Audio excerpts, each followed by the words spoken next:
historias que merece ser recordada.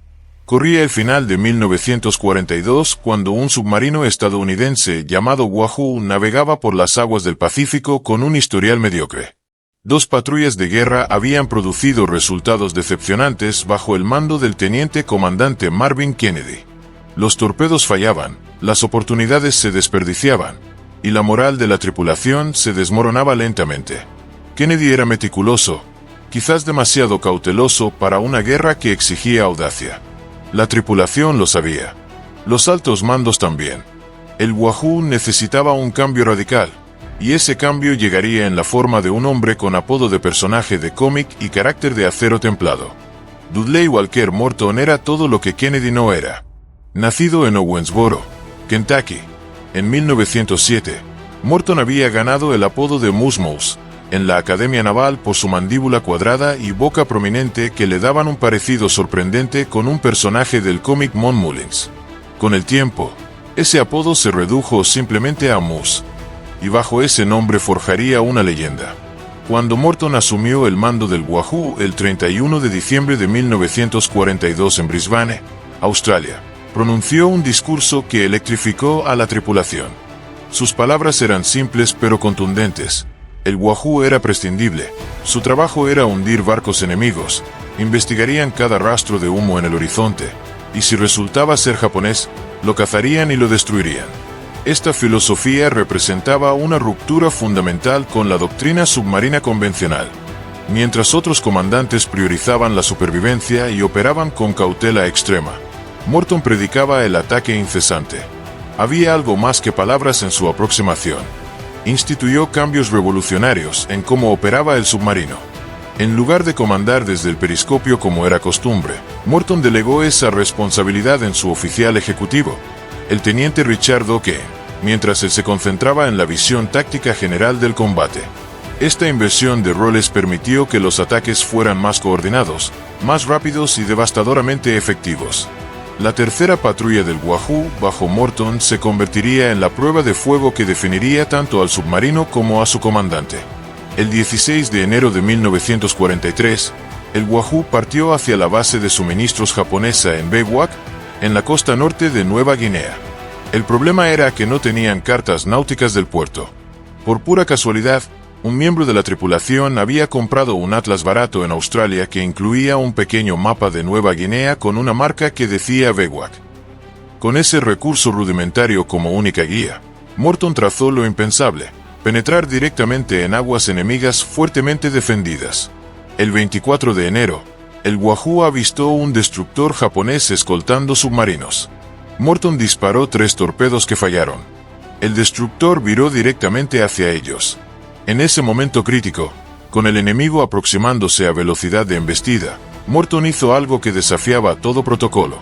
Esperó hasta el último segundo posible y disparó un torpedo directamente por la garganta del buque enemigo.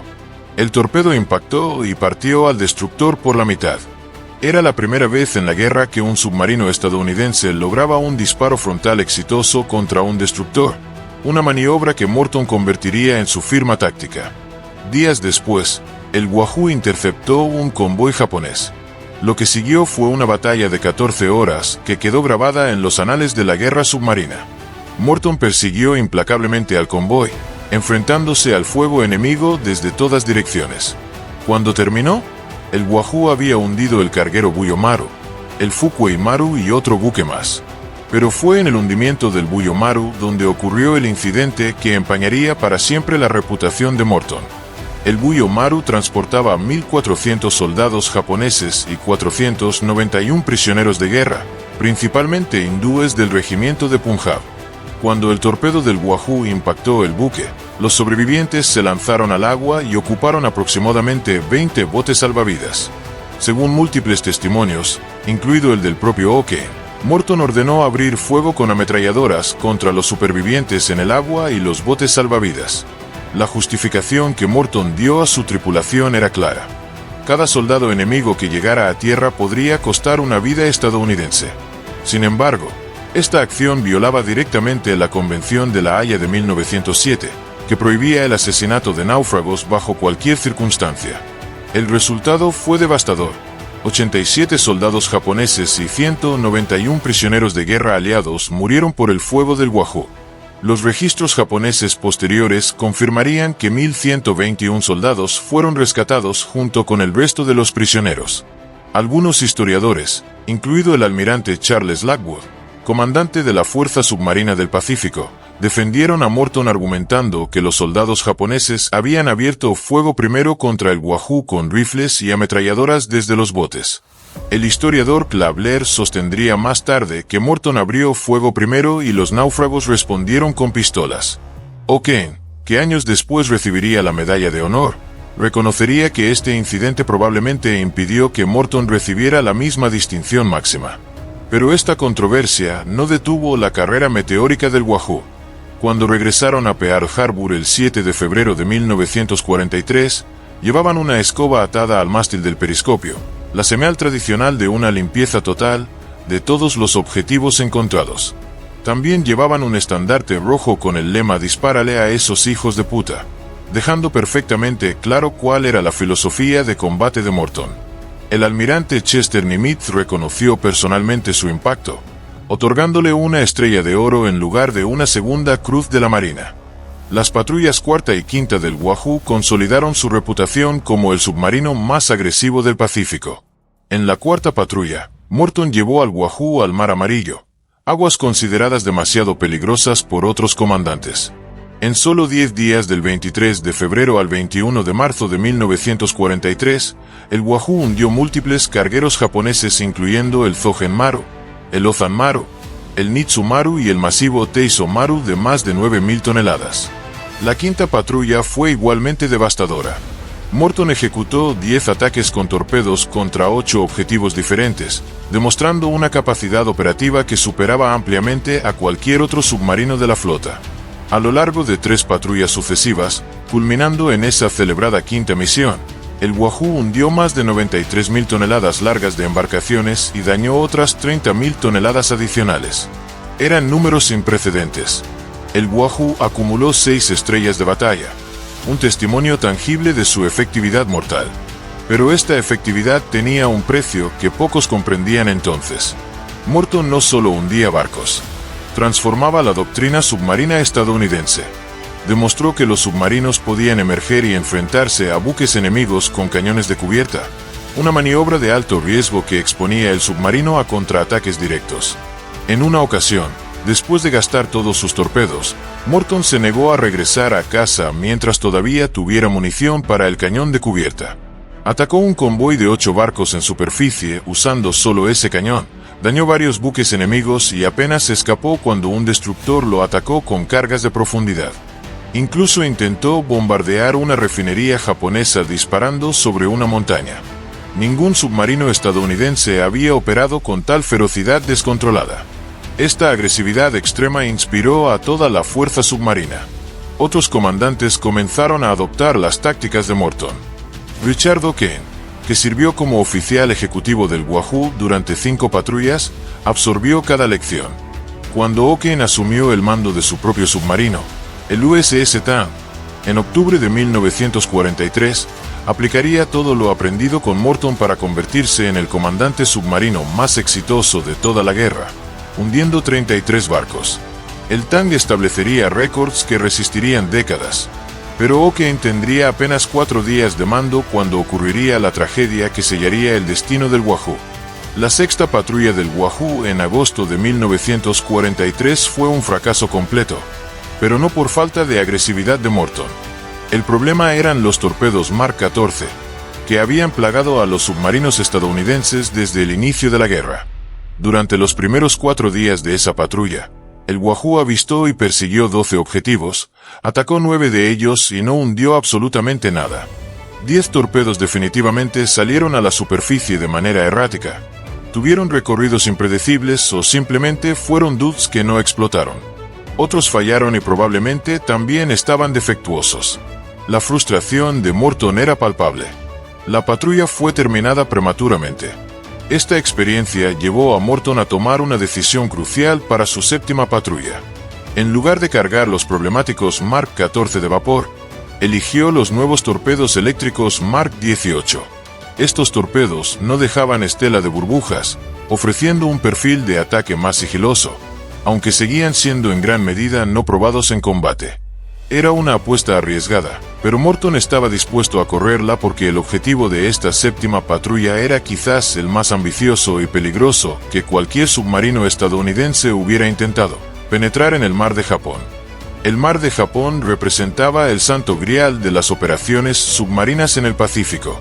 Era la ruta de suministro vital que conectaba las islas principales de Japón con los territorios ocupados y las materias primas esenciales.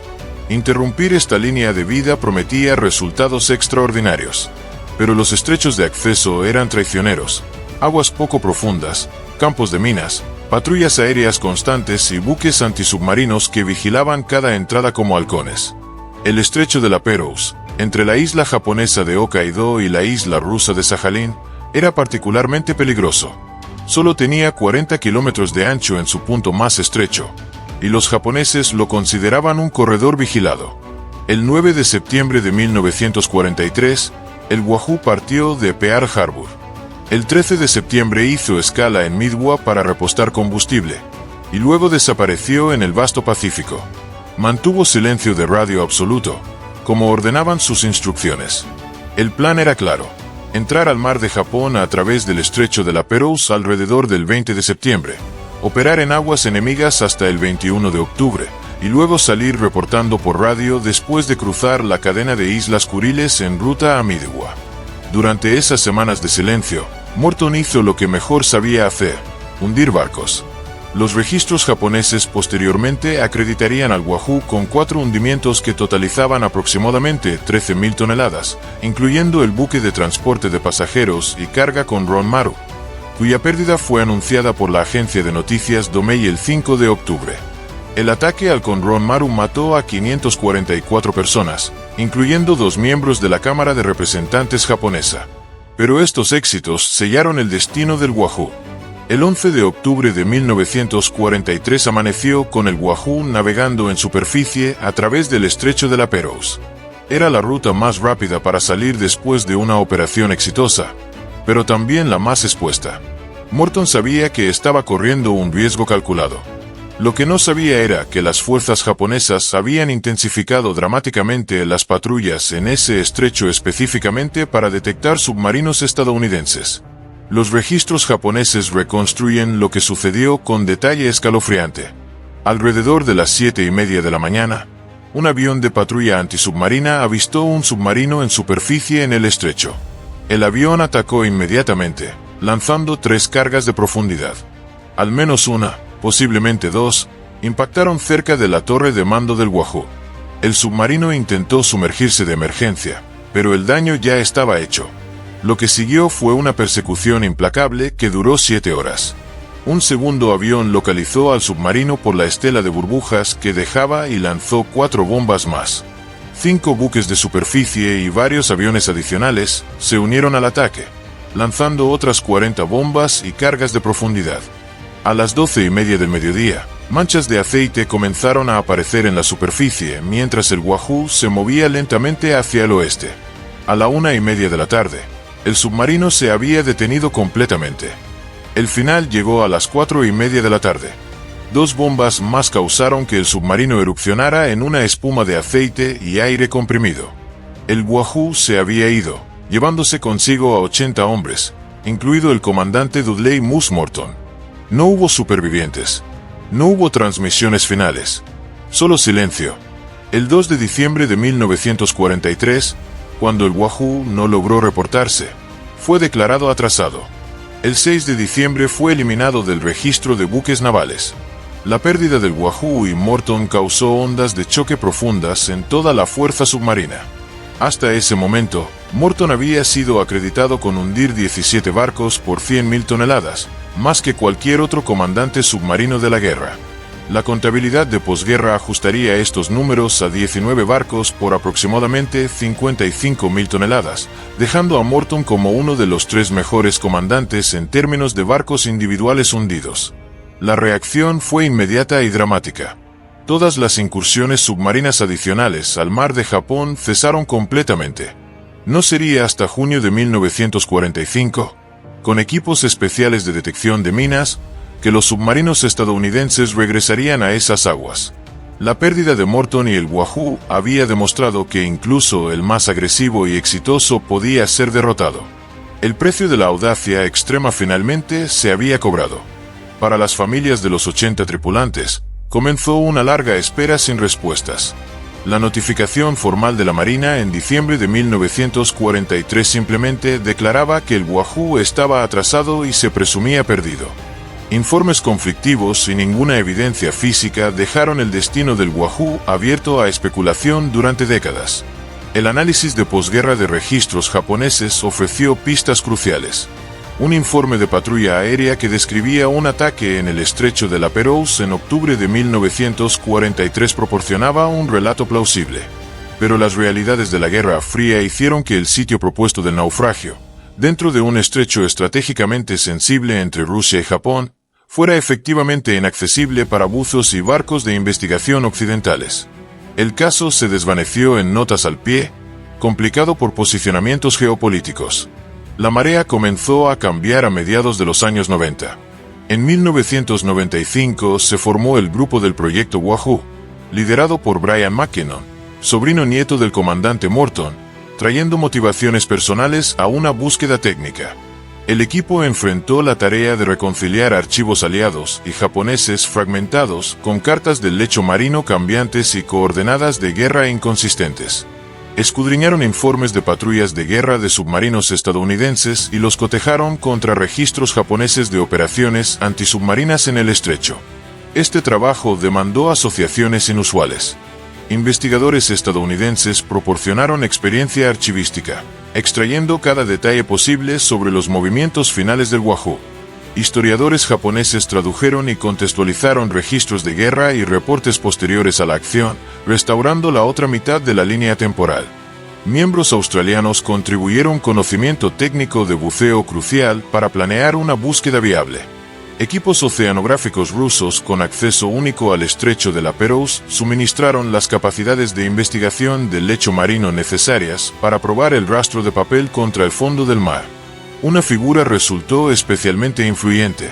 El vicealmirante japonés Kazuo Ueda trabajó con el grupo y desarrolló una evaluación precisa de dónde probablemente yacía el Wahoo, un análisis que se confirmaría en 2006. Su contribución subrayó la naturaleza internacional del esfuerzo y el valor de integrar registros de ambos lados. Al correlacionar pacientemente rutas de patrulla, hundimientos reportados y actividad antisubmarina japonesa con corrientes y batimetría, el equipo redujo el área de búsqueda de cientos de millas cuadradas a un puñado de cuadrículas. La búsqueda entró en su fase final en el verano de 2006. Las investigaciones electrónicas conducidas en 2005 ya habían marcado un contacto prometedor. En julio de 2006, el equipo ruso Iskra investigó el sitio. Comenzaron una investigación metódica del lecho marino. El sonar de barrido lateral pasó carriles amplios, sus pulsos acústicos reflejándose en el fondo y cualquier objeto sobre él, construyendo una imagen texturizada del fondo marino.